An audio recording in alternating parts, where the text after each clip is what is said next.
How is it going, everyone? Want to give you guys a heads up on a bunch of things going on, especially this Assassin's Creed free weekend that'll be running from today until August the 14th. A lot of great stuff available for free for you to play this weekend. Definitely some stuff to check out. Got a bit of an update on a couple of other things. We have a release date for DBZ Kakarot's next DLC, the 23rd World Tournament, and that'll be out in just a couple of days, a little over a week, I should say. And Kentucky Route Zero TV Edition is also going to be out relatively soon, so we'll talk that in a little bit. That is for PlayStation 5 and Xbox Series, by the way. Assassin's Creed free weekend running from August 10th until the 14th. It will be the Assassin's Creed Ezio trilogy. So that's Assassin's Creed 2, Assassin's Creed Brotherhood, Assassin's Creed Revelations.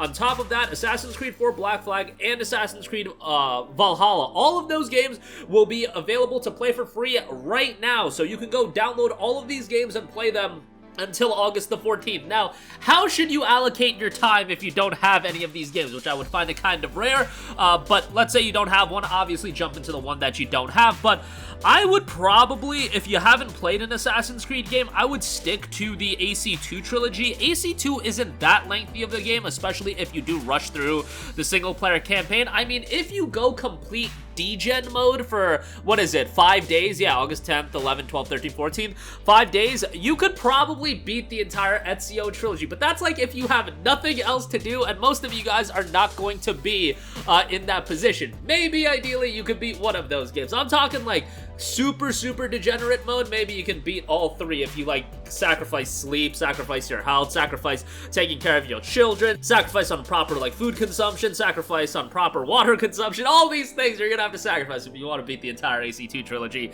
in 5 days. I digress. Obviously Black Flag is there, and you guys know me. If there's Assassin's Creed 4 Black Flag, I'm right there with it. Black Flag is one of my favorite games of all time. Obviously the rumblings of there being a remake is obviously there, but that remake probably won't come out until 2026, 2027. That is the time frame we're talking about, and that's probably a healthier expectation in terms of it might be out even later than that. Valhalla is alright. Like, I dig the Viking setting. I know a lot of people hated Valhalla, and I'm not big, broken record here, buddies, but I'm not big on the Assassin's Creed games since the revamp, but Valhalla was a game that I really dug the setting of the game, and I did find the world fairly immersive, so, you know, I probably like that game, honestly, more than some people, but Black Flag, obviously, always gonna be my top title. Maybe if you're of the mindset that, hey, you can't work through the entire Ezio trilogy, why not play through Black Flag? Black Flag has a lot of content. Like, let's be real, if you try to do everything in Black Flag, it is a sizable undertaking, but if you rush through the main story, you can beat it fairly quickly. Like, I want to say like 18 to 20 hours, maybe even quicker than that if you really rush. So yeah, keep that in mind. But all of those games available to play right now on PlayStation, Xbox, and PC, so go check those out. Would highly recommend you to check out AC2, Black Flag.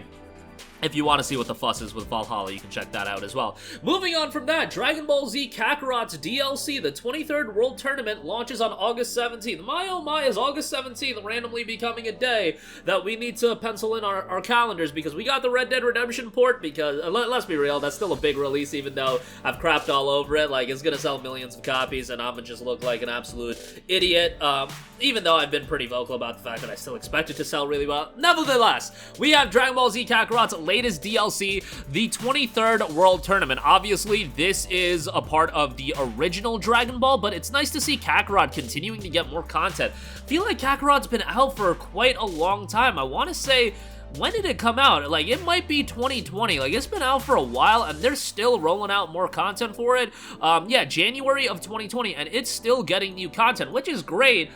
There was the argument, can you do a follow-up title with it? But Kakarot goes through pretty much the entirety of the story of Z, so, like, how do you do, like, a follow-up? I get it, there's other content you can delve into. There's movies, there's Super, there's Dragon Ball, and they're delving into that with the 23rd World Tournament. Remember that this is the second piece of DLC as a part of Season Pass 2, which is selling for $40. The first part was Kakarot DLC Bardock Alone Against Fate, which is the Bardock story. Bardock's, you know, kind of a character everybody digs, and it was nice to see him get a DLC, and now you have the 23rd World Tournament, and that'll be a pretty nice piece of DLC as well. What DLC 3 will be, I don't know. I feel like it would be absolute malpractice to not get get a Broly DLC in there at some point, but maybe they'll do a Season Pass 3. I just feel like a Broly DLC is a no-brainer here, and something that they should definitely do, you know, probably with the Dragon Ball Super iteration of Broly, because I believe that Broly is canon, the Broly that I kind of dig with, you know, growing up as a part of that movie, the movie set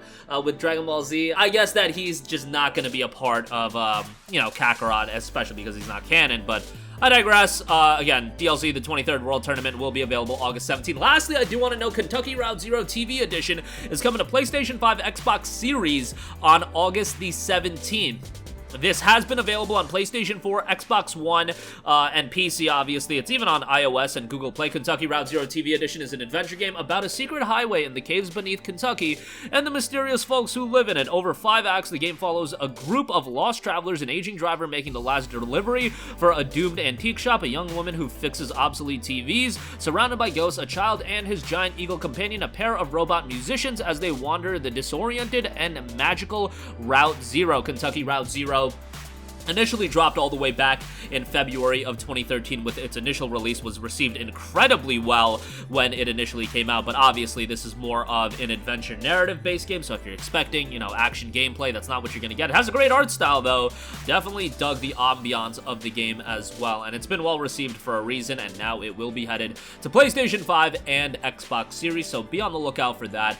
Definitely something to have on your radar, but again, that's August 17th as well, so August 17th randomly now has the DBZ Kakarot DLC, Kentucky Route Zero, which, to be fair, is a smaller release, and Red Dead Redemption. So yeah, that day is getting kind of packed, and then after that, boy oh boy, you just pack a lunch, because the next, you know, several weeks and months are just gonna be insane, and your wallet is gonna get obliterated. But that'll do it for me. Again, Assassin's Creed free weekend running from August 10th until the 14th. A stacked, you know, catalog of games there, to be perfectly honest. You have the entire Ezio trilogy. That's great, and, you know, if you never played AC2, and given that AC2 initially came out in 2009, I imagine some of you guys just, you know, were a little bit young back then, maybe you didn't play the game, whatever the reason may be, that's one to go back and play. Brotherhood is really good as well. Wasn't crazy about Revelations, but I still thought it was a pretty decent game. Black Flag, obviously, one of my favorites, and Valhalla, if you want a newer style Assassin's Creed, that's not a bad one to check out, especially if you like the Viking thematic. Dragon Ball Z Kakarot DLC, the 23rd World Tournament, is dropping on August 17th, a part of Season Pass 2. The base game is available on PlayStation Plus Extra, however, the PlayStation Plus Extra version is only the PS4 version and not the PS5 version, which is absolutely whack, but, you know, what can you do? And Kentucky Route Zero TV Edition coming to PS5 and Xbox Series on August the 17th. That's gonna do it for me. Sound off with all of your thoughts in the comment section down below. Thank you for watching, and goodbye. Hey guys, we hope you enjoyed the video, and if you did, make sure to hit the subscribe button, and if you're already subscribed, do us a favor and hit the bell icon. This way you'll be notified whenever we post a new video. That's the best way to keep up with all of our uploads, and we usually try to upload 2 videos a day. And with the bell icon hit, you'll be notified whenever we do upload a video. As always, thanks for watching.